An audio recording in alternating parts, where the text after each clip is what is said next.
नादिया साहिबा, जलाल फ़राह हमारे साथ हैं और गुफ्तगू आप सुन रही हैं। मज़ालिम हम भी देख रहे हैं, दुनिया देख रही है। आप समझती हैं कि बहैसियत पाकिस्तानी, आप ओवरसीज़ पाकिस्तानी हैं, आप एक बड़ी ऑर्गेनाइजेशन है जो कि ह्यूमन राइट्स पे बहुत बात करती है। हम फ़लस्तीन की बात कर रहे हैं, कश्मीर की बात कर रहे हैं। इस वक्त पूरी दुनिया जो है वो खामोश तमाशाई क्यों बनी हुई है? फ़लस्तीन के अंदर जिस तरह कत्लेआम है उसके ऊपर एक आवाज़ नहीं उठ रही। ये किसी हैरत से कम नहीं है कि जहाँ दुनिया ह्यूमन राइट्स के लिए जानवरों तक का ख्याल करती है और वहाँ इतने मैसिव लेवल के ऊपर इमेंस ह्यूमन राइट्स वायलेशंस हो रहे हैं and everyone is quite about it. As an overseas Pakistan, I am based in London और वहाँ पे हमारी रिप्रेजेंटेशन है हाउसेस ऑफ पार्लियामेंट में और यूरोपियन पार्लियामेंट में भी। जो पैलेस्टाइन के एम्बेसडर इन लंदन है हुज़ैम ज़ोलमन, सो उनके काफ़ी इवेंट्स होते हैं वहाँ पे। ब्रिटिश पार्लियामेंटेरियंस को बुलाया जाता है। वो एक जो प्लेटफॉर्म है ना, उसको वो करते हैं, इवेंट्स को अवेयरनेस वीडियोस दिखाई जाती हैं। मतलब उन्होंने अपने तरीके से जिस तरह से भी वो डिस्प्ले कर सकते थे and he is doing a phenomenal job to be very. I have attended all these events जितना हम सपोर्ट कर सकते हैं।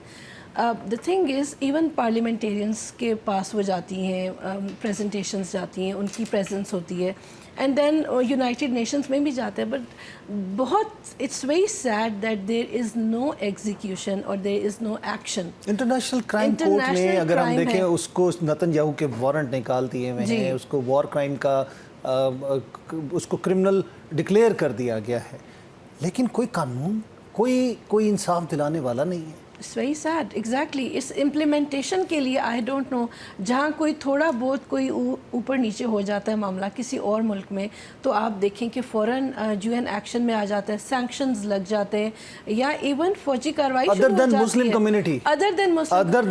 कम्युनिटी, देयर आर ऑलवेज, हम बात करेंगे कि हमने देखा ईस्ट सूडान की बात करें या कहीं पे भी देखें, फ़ौरन यमन के अंदर आप देखें क्या हो रहा है और आपके पास जिस तरह बमबारी की जा रही है।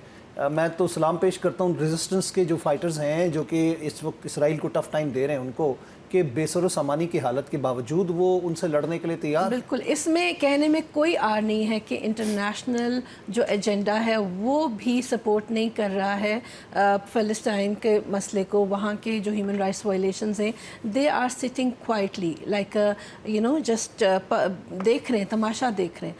उनका कोई सब उनके सामने है।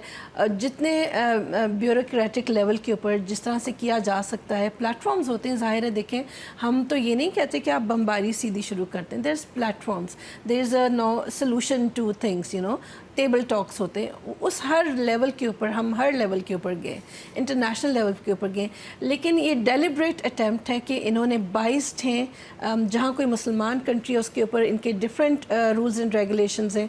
जहाँ पैलेस्टाइन जो आपके इनके अपने कंट्रीज़ हैं या एलाइज़ हैं, उनके ऊपर उनके अपने रूल्स एंड रेगुलेशंस हैं। सिमिलरली कश्मीर के ऊपर भी इनका साइलेंस है। कश्मीर का भी इशू तो नहीं है, बहुत बड़ा रोल है because you are an overseas Pakistani, you are living in बरतानिया। वहाँ पर बरतानिया का एक बहुत अहम रोल है जो कि अमेरिका के साथ और इसराइल के साथ इत्तेहादी है इस वक्त। बिल्कुल, उस पर दबाव डालने के लिए आप लोगों की कोई मूवमेंट ऐसी है जिस पे आप लोग प्रोटेस्ट वगैरह कर रहे हैं? हम देखिए, हाउसेस ऑफ पार्लियामेंट में हमारी जो सबसे ज़्यादा प्रेशर आप डाल सकते हैं ना, वो पार्लियामेंटेरियंस अक्सरियत ने इसको एक्सेप्ट किया है जी, कि इस इशू को रियलाइज़ करके इसको कंडेम किया है और रेस किया है। जहाँ तक आप कह रहे हैं कि कोई जैसे इसके लिए लोग निकले हों, तो the biggest March in London which was 100,000 people was in London, जिसमें हर नेशन के लोग, नॉट ओनली पैलेस्टाइन, पाकिस्तानीज़ थे, पाकिस्तान बाकी जो मुस्लिम ममालिक हैं, पूरी दुनिया। आपको पता है London is a hub, it's a mutual sort of community जहाँ पे बहुत सारे दुनिया के लोग, मुल्कों के, तो मुसलमान बहुत निकले, लाखों में। जो अपनी नौयत का ऐसा ये जलसा था या प्रोटेस्ट था या वॉक थी कि जिसमें पूरी दुनिया से मुसलमानों ने शिरकत की।